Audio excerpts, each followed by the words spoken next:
Hey guys, welcome back to the channel. Today's video is going to be a little bit of a different format, as you can tell from the title. If you follow me on Instagram, then you may have seen one of my recent posts where I share a journal entry. So I do a lot of faith journaling on the side, and I wanted to just start sharing real, raw, honest conversations that I have with God, or just sometimes like thoughts I put down, especially when I've had like an aha moment or like I've done my devotion. The journal entry that I shared on Instagram was tied to last week's video on discernment. So me pretty much just putting, I guess, everything down on paper. I like to say it had been a long year for me in terms of into the decision to leave work. And so that was like me just sitting down and having a different perspective of everything that had happened in the year. So today I'd like to share with you guys another journal entry. This one is titled 12th of August 2025. So I have with me here my journal, and maybe to give a bit of context. So what I'm about to share is still tied to my whole thing about leaving work, and it was the day that I decided on the date. So if you know a little bit about me, if you've watched a couple of my YouTube videos or maybe even follow me on social media, then you know I tend to do this thing where I want huge signs from God. And I think 2 years ago, I had come to the conclusion that I had been making an idol of signs. And so God would tell me to do something, but I would want exactly the blueprint of what it is I'm supposed to do or how it is I'm supposed to do it. And I would wait for the big miraculous signs and wonders from God for him to be like, okay, yeah, this is exactly what I'm telling you to do, now go and do.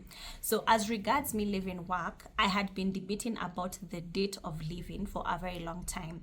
I was like, is God going to give me a date in a dream? Is someone going to come and prophetically tell me, Kirote, on the 17th of October, God is telling you to leave your place of work? Like, I was very clueless as to how that thing was going to look like. I didn't know if this was part of the story where I could make the decision and God just backs me up, or I didn't know if I needed to pray about it and deliberate, like just, like contend in prayer, and then God would, I don't know, like impress upon me what the date would be. So yeah, enough of the context. Let's get into the journal entry.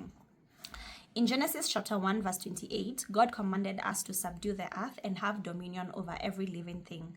Psalms 115 verse 16 teaches us that God has given the earth to mankind for us to rule.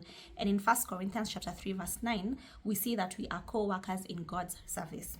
God has given us authority to make decisions alongside him. We aren't just recipients of his will like robots. And like all great leadership, God delegates the what, which is the vision, the big picture, but he invites our say in the how. When we go back to the creation story where we first come across this idea of dominion, we see this authority of man well exemplified by Adam. Genesis chapter 2 verse 19 talks about how after God created the wild animals and birds, he brings them to Adam.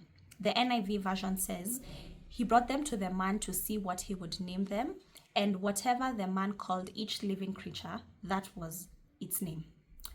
Let me just repeat that, because this was the aha moment that the Holy Spirit gave me when I was basically asking him, okay, so how does dominion look like? What is my place in co-partnering with you, God, in the things that you've sent me out to do? Genesis chapter 2 verse 19, he brought them to the man. So this is God. God brought the animals to the man to see what he would name them. And whatever the man called each living creature, that was its name. God was actually excited to see what Adam would name them. Now, the word doesn't say that Adam second-guessed himself or kept going back to God to confirm if his names are correct, or even waited for signs as to what the names could be. God created and Adam named, as simple as that. So I like to think of it as like this whole, I guess, scenario being played out in the Garden of Eden. So Adam is like, okay, this one is an elephant, this one is an ostrich, this one is a mosquito.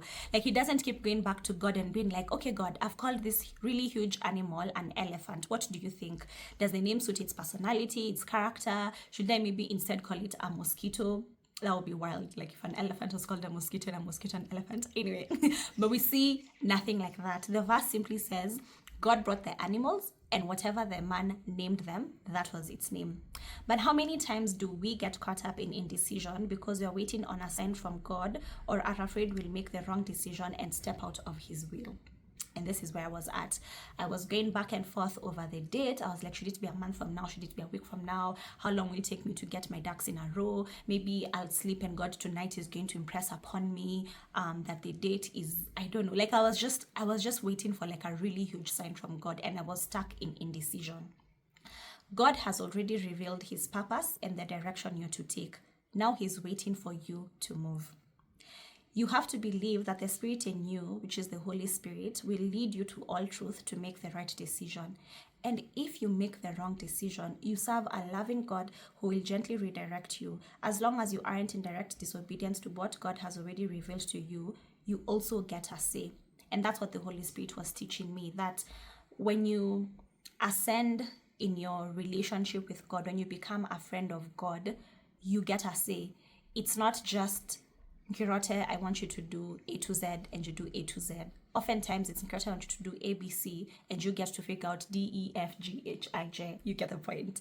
And that is the nature of God. That is why we have free will. And that is why God has also given us creative power. He's given us authority. Dominion was established in the Garden of Eden. And when we think about our day-to-day walk with God, it's exactly that. It's you get to come with your ideas. I really love the conversations I've recently just been digging into within the Bible of, say, for example, God and Abraham when he wanted to take out Sodom and Gomorrah. And then we see Abraham in this whole negotiation with God. What if there were 50 righteous men? What if there were 45? What if there were 40? And I think finally they get to like 3 or something like that. And that story has always just really impressed upon my heart, because I'm like, wow, can you imagine debating with God?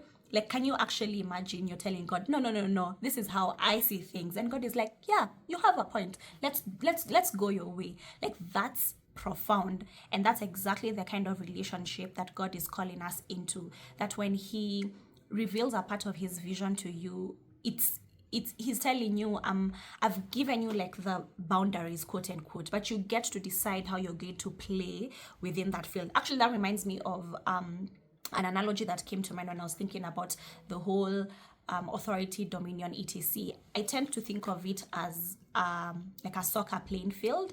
And so you get to, like, the players get to do whatever moves they want to do within that area of the field. And so you get to make any decision that you want. But then there are boundaries. And so the field in itself is the boundary that God has created for you. But what you get to do within the field is okay. And when you throw a ball out of the field, what happens? The game stops. The ball is brought back into the field. And then you continue playing. And that's the same thing with God. It's like you fail, he course corrects, and you continue. But the will of God is not so fragile that if you make one wrong decision, that if you really searched within your heart and you chose the wrong date to leave work, that now, oh my gosh, everything has been doomed and, things are not going to perfectly align. No, none of that. You can choose the job, you can choose the country, you can choose the timeline, you can choose the spouse, you name it. Also, what's this idea of thinking we can disrupt God's good, pleasing, and perfect will by one wrong move? We aren't that powerful, respectfully. So God's waiting on you to move. So move, dear friend. Love you and stay blessed up. Bye.